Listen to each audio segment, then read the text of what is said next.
Hi friends, स्वागत है आपका मेरे यूट्यूब चैनल आईएएस यात्रा में। फ्रेंड्स, आज का टॉपिक बेहद इंपॉर्टेंट है, महिलाओं से संबंधित है और ये यूपीएससी मेंस के लिए उतना ही इम्पॉर्टेंट है, क्योंकि यूपीएससी मेंस में महिलाओं और किसानों से संबंधित मुद्दों पर क्वेश्चन पूछे जाते रहे हैं और काफ़ी इम्पोर्टेंट विषय रहे हैं, ऐसे भी पूछे जाते रहे हैं।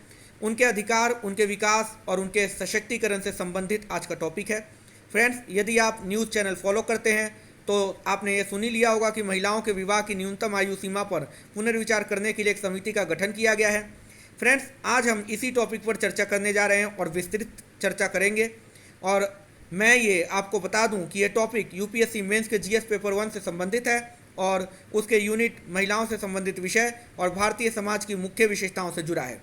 तो फ्रेंड्स, मैं यहाँ टॉपिक की शुरुआत एक शेर से करने जा रहा हूँ कि जिस घर में महिलाओं का, बहनों का, माताओं का, बेटियों का रोना आम हो जाता है, वो घर जल्द ही शमशान हो जाता है। हम अपनी प्रगति, देश की प्रगति, समाज की प्रगति, परिवार की प्रगति तभी सुनिश्चित कर सकते हैं जब महिलाओं की प्रगति सुनिश्चित होगी।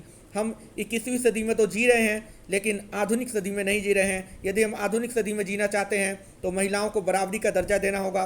फ्रेंड्स, युगों से हमारे समाज में महिलाओं को बराबरी का दर्जा नहीं दिया गया है, उनको पुरुषों के बराबर अधिकार नहीं दिए गए हैं, उनके पास आगे बढ़ने के उतने अवसर नहीं होते जितने पुरुषों के पास हैं। फ्रेंड्स, हमारे यहाँ देवियों की पूजा होती है, परंतु हमारे पितृसत्तात्मक समाज में महिलाओं को घरों में वो सम्मान, वो आदर नहीं मिल पाता जो हम मंदिरों में देवियों को देते हैं। देवियों को तो मंदिरों में सम्मान और आदर दिया जाता है, मगर महिलाओं को घरों में वो सम्मान और आदर नहीं मिल पाता है। ये हमारे समाज की बहुत बड़ी विडंबना है। आज 21वीं सदी में इस पितृसत्तात्मक सोच और महिलाओं को दूसरे दर्जे का समझने वाली सोच से बाहर निकलना ज़रूरी है और महिलाओं को एक वैज्ञानिक सोच अपनाते हुए उन्हें बराबरी का अधिकार, सम्मान, विकास के मौके दिए जाने की ज़रूरत है। तभी देश का विकास होगा, तभी हम वास्तव में आधुनिक सदी में जिएंगे, तभी हम वास्तव में एक सशक्त देश बन पाएंगे। फ्रेंड्स, आज के इस टॉपिक में हम विवाह संबंधित कानून और ऐतिहासिक पृष्ठभूमि, संवैधानिक दृष्टिकोण और विवाह से संबंधित सामाजिक मान्यताओं का जिक्र करेंगे। तो फ्रेंड्स, टॉपिक की शुरुआत करते हैं। मेरा नाम आशीष है। यदि आप मेरे चैनल पर नए हैं तो please like, share and subscribe और बेल आइकन को ज़रूर से दबा दें यदि आपको ये वीडियो पसंद है तो, ताकि आपको आने वाली वीडियोस समय पर प्राप्त हो सके। तो फ्रेंड्स, टॉपिक की शुरुआत करते हैं। स्वतंत्रता दिवस के उपलक्ष्य पर लाल किले की प्राचीर से प्रधानमंत्री ने घोषणा की थी कि सरकार महिलाओं के लिए विवाह की न्यूनतम आयु बढ़ाने पर विचार कर रही है। फ्रेंड्स, मैं आपसे पूछना चाहता हूं, आप कमेंट सेक्शन में इसका जवाब दे सकते हैं कि महिलाओं के लिए विवाह की न्यूनतम आयु क्या होनी चाहिए। आजकल तो विवाह की न्यूनतम आयु महिलाओं के लिए 18 वर्ष और पुरुषों के लिए 21 वर्ष है। और मेरा मानना ये है फ्रेंड्स कि महिलाओं की विवाह की न्यूनतम आयु पुरुषों के बराबर होनी चाहिए, क्योंकि हम यदि महिलाओं को पुरुषों के बराबर मौका देना चाहते हैं, यदि हम महिलाओं का दर्जा पुरुषों के बराबर रखना चाहते हैं, तो उनकी विवाह की न्यूनतम आयु भी पुरुषों के बराबर ही होनी चाहिए। प्रधानमंत्री ने कहा कि महिलाओं के लिए विवाह की न्यूनतम आयु सीमा पर पुनर्विचार करने हेतु एक समिति का भी गठन किया गया है और केंद्र सरकार समिति द्वारा रिपोर्ट प्रस्तुत करने के पश्चात इस विषय पर निर्णय लेगी।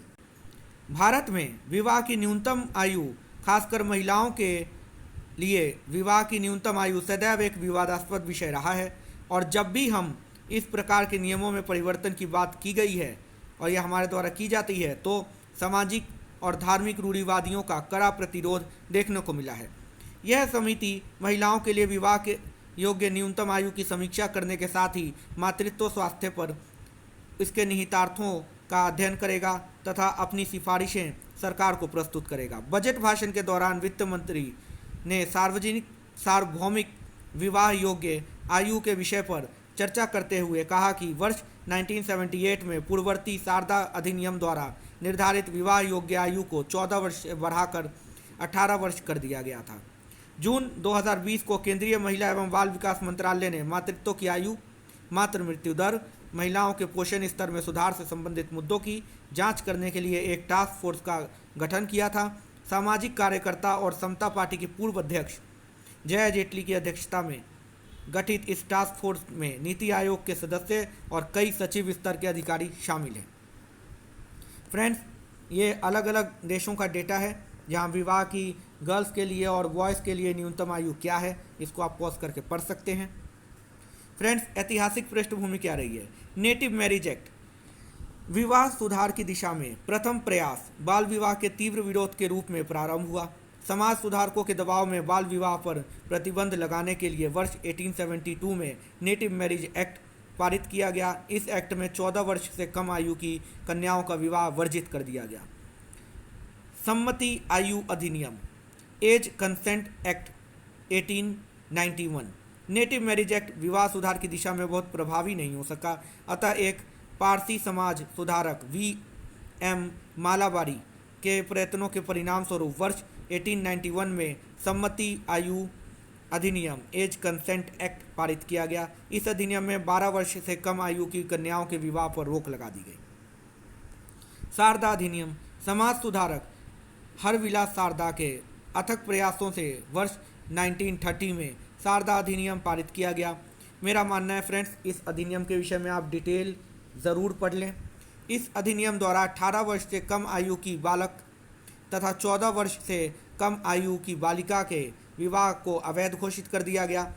बाल विवाह निरोधक अधिनियम इस अधिनियम में बालक की विवाह योग्य आयु 18 वर्ष से बढ़ाकर 21 वर्ष एवं बालिका की आयु 14 वर्ष से बढ़ाकर 18 वर्ष कर दी गई।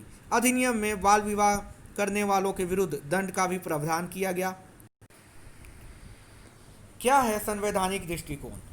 अब इस विषय में जानते हैं। विशेष विवाह अधिनियम 1954 और बाल विवाह निषेध अधिनियम 2006 भी महिलाओं और पुरुषों के लिए विवाह की न्यूनतम आयु क्रमशः 18 और 21 वर्ष निर्धारित करते हैं। कानून विवाह की न्यूनतम आयु के माध्यम से बाल विवाह नाबालिगों के अधिकार के दुरुपयोग को रोकते हैं। बाल विवाह के संबंध में विभिन्न धर्मों के व्यक्तिगत कानूनों के अपने मानक हैं जो अक्सर रीति रिवाजों को दर्शाते हैं। इस्लाम में यौवन प्राप्ति को नाबालिगों के विवाह के लिए व्यक्तिगत कानून के तहत वैध माना जाता है। हिंदू धर्म में हिंदू विवाह अधिनियम 1951 की धारा 5(3) के तहत वर और वधू की न्यूनतम आयु क्रमशः 21 और 18 वर्ष निर्धारित की गई थी।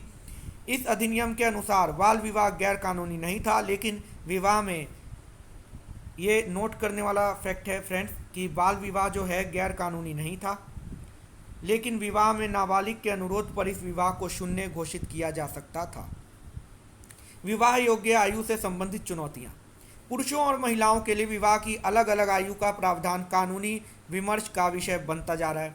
इस प्रकार के कानून रीति रिवाजों और धार्मिक प्रथाओं का एक कोडीकरण है जो पितृसत्ता में निहित है। विवाह की अलग अलग आयु संविधान के अनुच्छेद 14 समानता का अधिकार और अनुच्छेद 21 फ्रेंड्स, ये दोनों अनुच्छेद आप याद कर लीजिए, गरिमा के साथ जीवन जीने का अधिकार का उल्लंघन करती है। विधि आयोग ने वर्ष 2018 में परिवार कानून में सुधार के एक परामर्श पत्र में तर्क दिया कि पति और पत्नी की अलग अलग कानूनी आयु रूढ़िवादिता को बढ़ावा देती है। विधि आयोग के अनुसार पति और पत्नी की आयु में अंतर का कानून में कोई आधार नहीं है, क्योंकि पति या पत्नी का विवाह शामिल होने का तात्पर्य हर तरह से समान है और वैवाहिक जीवन में उनकी भागीदारी भी समान होती है। महिला अधिकारों हेतु कार्यरत कार्यकर्ताओं ने भी तर्क दिया है कि समाज के लिए यह केवल एक रूढ़ि मात्र है कि एक समान आयु में महिलाएं पुरुषों की तुलना में अधिक परिपक्व होती हैं और इसलिए उन्हें कम आयु में विवाह की अनुमति भी दी जा सकती है। फ्रेंड्स, महिलाओं का कम आयु में विवाह होना न केवल देश के विकास के साथ महिलाओं के विकास के साथ खेलने के बराबर है और देश के प्रगति, महिलाओं के प्रगति, समाज की प्रगति, एक परिवार की प्रगति को रोकने के बराबर है, बल्कि इससे जनसंख्या में भी तीव्र वृद्धि होती है। फ्रेंड्स, जब कम आयु में विवाह होता है तो ज़्यादा बच्चे होने की संभावना बहुत बढ़ जाती है। तो फ्रेंड्स, जनसंख्या वृद्धि पर भी इससे रोक लगेगी, पॉपुलेशन भी कम होगी, महिलाओं का विकास सुनिश्चित होगा, उनको प्रगति के बराबर अवसर मिलेंगे और वो अपने विकास को अपने अनुसार आगे ले जा पाएंगी। महिलाओं के खिलाफ भेदभाव के उन्मूलन संबंधी समिति committee on the elimination of discrimination against women CEDAW जैसी अंतर्राष्ट्रीय संस्थाएं भी ऐसे कानून को समाप्त करने का आह्वान करती हैं जो पुरुषों की अपेक्षा महिलाओं में अलग भौतिक और बौद्धिक परिपक्वता संबंधी विचारों से घिरे हैं। सामाजिक मान्यताएं क्या हैं दोस्तों? समाज में ऐसी मान्यता बनी हुई है कि बालिका का विवाह जल्दी कर देने से उसे पथभ्रष्ट होने से बचाया जा सकता है। ये एक हास्यास्पद मान्यता है जो कि शायद अब नहीं चलनी चाहिए। महिलाएं पूर्ण रूप से परिवार की देखभाल करने तथा बच्चों को जन्म देने के लिए ही बनी हैं, इसलिए उनका शीघ्र ही विवाह कर देना चाहिए। ये महिलाओं की प्रगति को रोकने में काफ़ी ज़्यादा इसने अपनी भूमिका निभाई है, इस तरह की सोच ने, इसलिए इस सोच को भी आगे बढ़ने से रोका जाना चाहिए। वर्ष 2018 में परिवार कानून में सुधार के संदर्भ में विधि आयोग ने तर्क दिया कि विवाह योग्य अलग अलग कानूनी मानक होने से उन रूढ़िवादी मान्यताओं को बल मिलता है जो पत्नियों को पति से कमतर आंकती हैं। जी हाँ, यहाँ मैं लर्डा गर्नर की एक पंक्ति बोलना चाहूँगा। उन्होंने कहा था कि पितृसत्तात्मक एक सोच है जिसके द्वारा महिलाओं को पुरुषों के मुकाबले कमतर माना जाता है। ये वही सोच को बढ़ावा देती है, पितृसत्तात्मक सोच को बढ़ावा देती है जो महिलाओं के विकास को अवरुद्ध करता है, उसको रोकता है। इसको खत्म करने की ज़रूरत है, इस मान्यता को, इस रूढ़ी को खत्म करने की ज़रूरत है। महिला अधिकार कार्यकर्ताओं ने यह भी तर्क दिया कि कानून इस रूढ़ी को बनाए रखता है कि महिलाएं समान आयु के पुरुषों की तुलना में अधिक परिपक्व होती हैं और इसलिए उन्हें जल्द विवाह करने की अनुमति दी जा सकती है।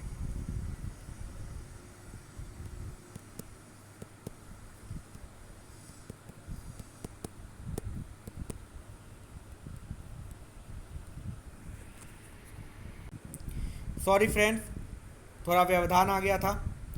न्यूनतम आयु में परिवर्तन की आवश्यकता क्यों? मेरा मानना है कि आप इस वीडियो के साथ बने होंगे। यूनिसेफ के आधिकारिक आंकड़े बताते हैं कि विश्व भर में 5 वर्ष से कम आयु के सभी बच्चों में प्रत्येक 5वें बच्चे की मृत्यु भारत में होती है। ये बहुत ही गंभीर मामला है फ्रेंड्स। इन आंकड़ों से पता चलता है कि भारत में शिशु मृत्यु दर काफ़ी खतरनाक स्तर पर पहुंच गई है। फ्रेंड्स, ये सब जो मैं डेटा यहाँ शेयर कर रहा हूँ आपके साथ, ये डेटा बेहद ज़रूरी है। इसको नोट कर लीजिए, इसको बार बार याद कर लीजिए, क्योंकि यूपीएससी मेंस में अगर आप इस डेटा के साथ अपना आंसर लिखते हैं तो आपको बहुत अच्छे नंबर मिल सकते हैं। संयुक्त राष्ट्र के शिशु मृत्यु दर के अनुमान से संबंधित आंकड़ों के अनुसार वर्ष 2018 में संपूर्ण भारत में कुल 7,21,000 शिशुओं की मृत्यु हुई थी, जिसके अर्थ है कि इस अवधि में प्रतिदिन औसतन 1,975 शिशुओं की मौत हुई थी। वर्ष 2015-16 के राष्ट्रीय परिवार स्वास्थ्य सर्वेक्षण नेशनल फैमिली हेल्थ सर्वे के 4th के अनुसार 20 से 24 आयु वर्ग की महिलाओं में से 48% का विवाह 20 वर्ष से कम आयु में या 20 वर्ष की आयु में हो जाता है। इतनी छोटी सी उम्र में विवाह होने के पश्चात गर्भावस्था में जटिलताओं और बाल देखभाल के बारे में जागरूकता की कमी के कारण मातृ और शिशु मृत्यु दर में वृद्धि देखने को मिलती है। ध्यातव्य है कि भारत में वर्ष 2017 में गर्भावस्था और प्रसव से संबंधित जटिलताओं के कारण कुल 35,000 महिलाओं की मृत्यु हुई थी। भारत में जिस समय महिलाओं को उनके भविष्य और शिक्षा की ओर ध्यान देना चाहिए, उस समय उन्हें विवाह के बोझ से दबा दिया जाता है। 21वीं सदी में इस रूढ़िवादी प्रथा में बदलाव की आवश्यकता है ताकि हम आधुनिक सदी में जी सकें, आधुनिक सदी की ओर बढ़ सकें, कि महिला सशक्तिकरण की दिशा में एक महत्वपूर्ण कदम साबित हो सकता है। विशेषज्ञ मानते हैं कि महिलाओं के विवाह की न्यूनतम आयु को बढ़ाने से महिलाओं के पास शिक्षित होने, कॉलेजों में प्रवेश करने और उच्च शिक्षा प्राप्त करने हेतु अधिक समय होगा। इस निर्णय से संपूर्ण भारतीय समाज, खास तौर पर निम्न आर्थिक वर्ग पर इस निर्णय का खासा प्रभाव देखने को मिलेगा। निष्कर्ष क्या कहता है? उल्लेखनीय है कि महिलाओं के विवाह की उम्र को बढ़ाना महिला सशक्तिकरण, महिला शिक्षा की दिशा में एक महत्वपूर्ण कदम हो सकता है। हालांकि यह भी आवश्यक है कि नियम बनाने के साथ साथ उनके कार्यान्वयन पर भी ध्यान दिया जाए, क्योंकि भारत में पहले से ही महिलाओं के विवाह की न्यूनतम आयु सीमा 18 वर्ष तय है, किंतु आंकड़े बताते हैं कि अधिकांश क्षेत्रों में इन नियमों का पालन नहीं हो रहा है और कई जगहों में तो हम देखते हैं कि महिलाओं का विवाह 18 वर्ष से भी कम उम्र में हो जाता है, खास तौर पे ग्रामीण इलाकों में।